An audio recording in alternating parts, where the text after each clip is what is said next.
జన్మజన్మల బంధం 19th episode. దేవాంత్ను కలవడానికి వచ్చిన శాన్వి మధ్యలో సుధీర్ వర్మ క్యాబిన్కు వెళ్ళి అతనితో మాట్లాడుతూ తనకు గతం గుర్తుందన్న విషయం చెప్పకనే చెప్పింది. ఆ విషయం తెలియగానే సుధీర్ వర్మ తల మీద పిడుగుపడిన ఫీలింగ్ వచ్చింది. ఆశ్చర్యంగా శాన్వి వైపు చూస్తూ ఉండిపోయాడు. ఆమె చెప్పే మాటలేవి అతని చెవికెక్కడం లేదు. భగవంతుడా, ఆ అమాయకులతో పాటు ఈ మూర్ఖురాలను కూడా పుట్టించావా? ఇప్పుడు నేనేం చేయాలి? నేను పోయేలోపు నా పాపాలకు ప్రాయశ్చిత్తంగా వాళ్ళని కాపాడుకునే అవకాశం నాకివ్వు దేవుడా అని సుధీర్ మనసులోనే ప్రార్థించుకున్నాడు. అతన్ని గమనిస్తూ మాట్లాడుతున్న శాన్వి, ఏంటి పెద్దోడా, నీ ముఖంలో నేను కనిపించనన్న ఆనందమే కనిపించడం లేదు, పైగా ఆందోళన పడుతున్నావు, ఏమైంది అని సూటిగా చూస్తూ అడిగింది. దానికి అతనికి ఏం సమాధానం చెప్పాలో తెలియలేదు. ఏం మాట్లాడితే ఎలా రియాక్ట్ అవుతుందా అనే భయం అతనికి ఎక్కువైంది. అతనలా తటపటాయిస్తుండగానే అక్కడికి దేవాంత్ వచ్చాడు. నాన్న, she Shanvi Chakravarthy, Shanvi enterprises MD అని సుధీర్కు చెప్పి శాన్వి వైపు తిరిగి, he Sudheer Varma, my father and chairman of this company అని ఒకరికొకరికి పరిచయం చేశాడు దేవాంత్. మా ఇంట్రడక్షన్ ఆల్రెడీ అయిపోయింది మిస్టర్ హ్యాండ్సమ్ అని నవ్వుతూ దేవాంత్ వైపు తిరిగిన శాన్వి ఓరకంట సుధీర్ వర్మను గమనిస్తూనే ఉంది. అతనిలో ఎలాంటి మార్పు కనిపించడం లేదు. దేవాంత్ కూడా ఆమె పిలుపును ప్రత్యేకంగా పట్టించుకోలేదు. సరే మరి నెక్స్ట్ ప్లాన్ ఏంటి అని శాన్వి అడగడంతో, ఈవినింగ్ పార్టీ ఉంది, మీకు హోటల్లో అకామిడేషన్ ఏర్పాట్లు చేశాము, మీరు ఫ్రెష్ అయ్యి పార్టీకి వచ్చేసేయండి, అక్కడే టీం అందరినీ ఇంట్రడ్యూస్ చేస్తాను అన్నాడు దేవాంత్. శాన్వి సరే అని తన కోసం సిద్ధంగా ఉన్న హోటల్ రూమ్కి వెళ్ళిపోయింది. అక్కడ తను చేయాల్సిన వాటి గురించి ప్లాన్ చేసుకునే పనిలో పడిపోయింది. దేవాంష్తో కలిసి వెళ్ళిన వేణు టీం అందరినీ పరిచయం చేసుకుని ఆఫీస్ మొత్తాన్ని ఒకసారి గమనించి శాన్వి ఉన్నప్పుడు టీం ఎలా ఉండాలో వివరించి తను కూడా పనిలో మునిగిపోయాడు. శాన్వి వెళ్ళిపోయిన తర్వాత దేవాంత్ లంచ్ చేసేసి పని మీద బయటకు వెళ్ళాడు. సాయంత్రం పార్టీ ఉండడంతో స్టాఫ్ అందరినీ త్వరగా పంపించారు. దేవాంశ్, సంధ్య కలిసి పార్టీ కోసం ఏర్పాట్లు చేయిస్తూ లాస్యను రూమ్కి వెళ్ళి రెస్ట్ తీసుకోమన్నా వినకుండా వాళ్ళిద్దరినీ డిస్టర్బ్ చేస్తూ అల్లరి చేస్తూ అక్కడే ఉంది. పక్కన దేవాంశ్ లేకపోతే తనకు మాత్రం ఏం తోస్తుంది పాపం. దేవాంత్ బయటకు వెళ్ళిన పని పూర్తి చేసుకుని తన కారులో తిరిగి ఆఫీస్కు వస్తుండగా అప్పుడే సిటీలోకి ఎంటర్ అయ్యి అడ్రస్ కోసం దేవాంష్కు ఫోన్ చేయబోయిన దేవాంశ్, లాస్యల తల్లిదండ్రులు దారిలో దేవాంత్ను చూసి దేవాంశ్ అనుకుని కాల్ చేయకుండా దేవాంత్ కారును ఫాలో అయ్యారు. దేవాంత్ వెనకే ఆఫీస్ పార్కింగ్ ప్లేస్లో కార్ ఆపి హడావుడిగా లోపలికి వెళ్తున్న దేవాంత్ను, అరే దేవ్ అని పిలిచింది అంజలి. ఆ గొంతు అతనికి పరిచయం లేనిదే అయినా ఎంతో పరిచయస్తుల్లా పిలిచిన పిలుపు విని ఆగి వెనక్కి తిరిగి చూశాడు దేవాంత్. ప్రేమగా దగ్గరకు వచ్చిన వాళ్ళను చూసి, మీరు ఎవరండి అని ప్రశ్నార్థకంగా అడిగాడు. ఏంట్రా పిలుస్తుంటే పట్టించుకోకుండా వెళ్ళిపోతున్నావు అని పద్మ అడుగుతుండగానే, ఏరా లాసి కూడా ఇక్కడే ఉందా అని అడిగింది అంజలి. అబ్బా మీరు ఆగండే, పాపం వాడు మనల్ని ఇక్కడ చూసి షాక్ అవుతుంటే మీరేమో ప్రశ్నల మీద ప్రశ్నలు వేస్తున్నారు అన్నాడు కరుణాకర్ నవ్వుతూ తన వాళ్ళందరినీ ఉద్దేశించి.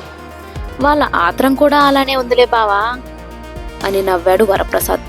వాళ్ళందరి మాటలు విన్న తర్వాత వాళ్ళు దేవాంశ్, లాస్య కుటుంబ సభ్యులని అర్థమై, నేను దేవాంశ్ కాదండి, నా పేరు దేవాంత్ అన్నాడు వినయంగా. అందరూ ఒకేసారి ఆశ్చర్యంగా అతని వైపు చూశారు. పూజారి చెప్పిన మాటల్లో ఆంతర్యం ఏదో బయటపడుతున్న భావన వాళ్ళకు కలిగింది. ఏదో తెలియని భయం కూడా వారిని ఆవహించింది. అదే పనిగా అతన్ని చూస్తున్న వాళ్ళ చూపులు కొద్దిగా ఇబ్బందిగా అనిపించడంతో, నాతో రండి, నేను దేవాంశ్ దగ్గరికి వెళ్తున్నాను అన్నాడు దేవాంత్. వాళ్ళు ఏమీ మాట్లాడే స్థితిలో లేరు, కానీ అతని మాటలకు మాత్రం సరే అన్నట్టు తల ఊపారు. అలా అందరూ కలిసి దేవాంశ్ ఉన్న హాల్ దగ్గరకు వెళ్లారు. లాస్య అల్లరి బయట వరకు వినిపిస్తోంది. కాకపోతే అక్కడ దేవాంశ్, సంధ్య, లాస్య మాత్రమే కాకుండా సుధీర్ వర్మ కూడా ఒకవైపు కూర్చొని లాస్య చేస్తున్న అల్లరిని చూసి నవ్వుకుంటూ ఉన్నాడు. అలా నవ్వుకుంటూ అనుకోకుండా హాల్ ఎంట్రన్స్ వైపు చూసిన సుధీర్ వర్మ దేవాంత్తో పాటు ఉన్న వాళ్ళను చూసి ఆశ్చర్యపోయి లేచి నిలబడ్డాడు. భగవంతుడా, ఏమిటి నాకు ఈ పరీక్ష? ఒక్క రోజులో నాకు ఇన్ని అనుకోని సంఘటనలు ఎదురయ్యేలా చేశావేంటయ్యా అని మనసులోనే అనుకుంటూ వాళ్ళను చూస్తుండిపోయాడు. వచ్చిన వాళ్ళంతా దేవాంశ్ వైపు, లాస్య వైపు కోపంగా చూస్తూ వాళ్ళ ఎదురుగా వెళ్ళి నిలబడ్డారు. అనుకోకుండా వాళ్ళను అక్కడ చూసి ఆశ్చర్యపోయి భయం నటిస్తూ లాస్య వెళ్ళి దేవాంశ్ వెనుక లాక్కుంది. ఏరా, ఎంత చెప్పినా వినకుండా ఇన్నాళ్ళ మా కష్టాన్ని బూడిదపాలు చేశారు కదరా అంటూ బాధ, భయం, కోపం కలగలిసిన ఫీలింగ్స్తో కంటతడి పెట్టుకుని అడిగింది అంజలి. ఇప్పుడు ఏమైందత్తా? మేము నెల రోజుల నుండి కలిసే ఉంటున్నాం, కానీ మాకేం కాలేదుగా, మీరెందుకంత కంగారు పడుతున్నారు అని సింపుల్గా అడిగింది లాస్య దేవాంశ్ వెనక నుండి బయటకు రాకుండానే.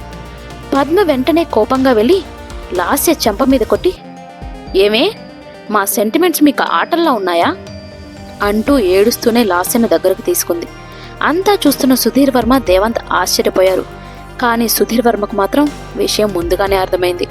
అయినా సరే, ఏమైందండి? పాప మా అమ్మాయిని పుట్టినరోజు పూట ఎందుకలా కొట్టారు అని అడిగాడు. లాస్యలో అతనికి మరొకరు కనిపిస్తున్నారన్న విషయం వాళ్లకు తెలియదు కదా. ఇంకా ఏం కావాలండి? వీళ్ళ చిన్నతనంలో చెప్పిన జాతకం నిజమవుతుందేమో అని భయపడుతూ ఇన్నాళ్ళు మా 2 కుటుంబాలు ఒకరికొకరు దూరంగా ఉండిపోయాము. ఎవరి కోసమైతే మేము దూరంగా ఉన్నామో వాళ్లే ఇప్పుడు దగ్గరగా ఉంటున్నారు అని బాధగా చెప్పాడు వరప్రసాద్. జాతకాలేంటండి, ఈ కాలంలో కూడా వాటిని అంతగా నమ్ముతారా అన్నాడు సుధీర్ వర్మ ఇంకా ఏదో తెలుసుకోవాలనే ఉద్దేశంతో. ఇన్నాళ్ళు మా మనసులో కూడా ఏదో ఒక మూలన అనవసరంగా జాతకాలు నమ్మి అమాయకంగా ప్రవర్తిస్తున్నామేమో అనే భావం ఉండేది కానీ అని చెప్పకుండా ఆగాడు కరుణాకర్. కానీ ఏంటి అని ప్రశ్నార్థకంగా చూశాడు సుధీర్ వర్మ. మా 2వ అబ్బాయిని ఇక్కడ చూశాక ఆ జాతకాలు నిజమే అనిపిస్తున్నాయండి అంటూ ఏడుస్తూ దేవాంత్ వైపు చూపించి తన భర్త వరప్రసాద్ గుండెల్లో తలదాచుకుంది అంజలి. నాన్సెన్స్, నేను మీ అబ్బాయి ఏంటి అని ఆశ్చర్యంగా అడిగాడు దేవాంత్.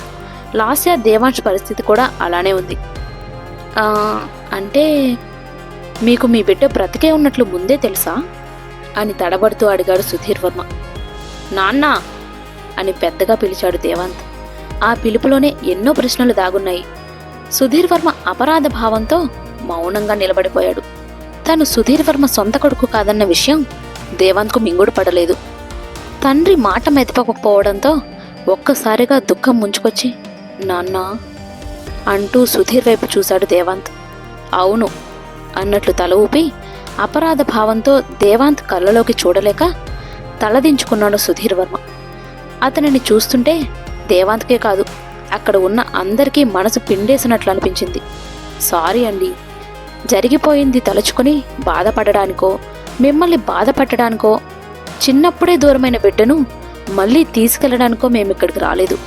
మా పిల్లలు ఆపదలో పడబోతున్నారని తెలిసి ఊరుకోలేకొచ్చాము.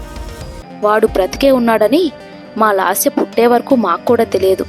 తెలిసిన తర్వాత కూడా వాళ్ళ క్షేమం కోసమే మేము వాడిని వెతికే ప్రయత్నం చేయలేదు అని చెప్పడం ఆపి కళ్ళు తుడుచుకున్నాడు వరప్రసాద్.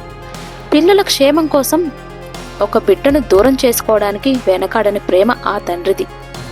ఇంతలో కరుణాకర్, కానీ ఇప్పుడు పిల్లల ముగ్గురు ఒకే చోట మాకు ఇలా కనిపిస్తే అందరినీ కలిసి చూసిన ఆనందం కన్నా వాళ్ళకి ఏం జరుగుతుందో అనే భయమే మమ్మల్ని బాధిస్తుంది అన్నాడు. ఎప్పుడో ఏదో జరుగుతుందని భయపడి మన 2 కుటుంబాలు మాత్రమే విడిపోయాయి అనుకున్నాను. కానీ సొంత కొడుకును కూడా దూరం చేసుకునే అంతటి మూఢనమ్మకం ఏంటి మీకు అని గట్టిగా అడిగింది లాస్య. అసలు ఎందుకింత భయపడుతున్నారో ఇప్పటికైనా చెప్పండి నాన్న అని ప్రతిమాలినట్టు అడిగాడు దేవాంశ్. దేవాంత్ మాత్రం ఈ మాటలేవీ వినే స్థితిలో లేడు.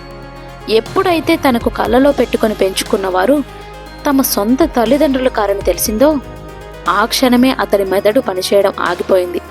ప్రాణం లేని శిలలా నిలబడి ట్రాన్స్లో ఉండిపోయాడు.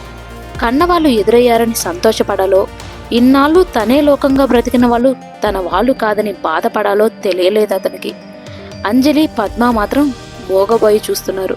దేవాంశ్, లాస్య గట్టిగా అడిగేసరికి కరుణాకర్, వరప్రసాద్ ఒకరినొకరు చూసుకుని జరిగింది చెప్పడానికి సిద్ధమయ్యారు.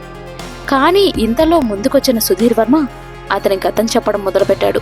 తమ జీవితాల్లో ఊహించని పరిణామాలు ఎదురైన తర్వాత తన ఊరిని, ఆస్తిపాస్తులను, అస్తిత్వాన్ని అక్కడే వదిలేసి ఇల్లు, పొలం, బాధ్యతలు చూసుకోవడానికి ఒక కుటుంబాన్ని అక్కడ నియమించి బెంగళూరు వెళ్ళిపోయి ఒక చిన్న బిజినెస్ స్టార్ట్ చేశాడు సుధీర్ వర్మ.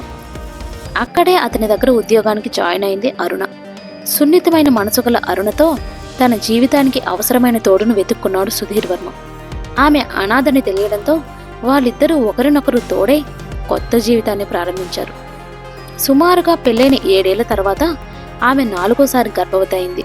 ముందు 3 సార్లు కూడా స్నేహితుడికి చేసిన ద్రోహం వల్లనేనేమో ఆ శిశువులు భూమి మీద పడకుండానే కాలం చేశారు.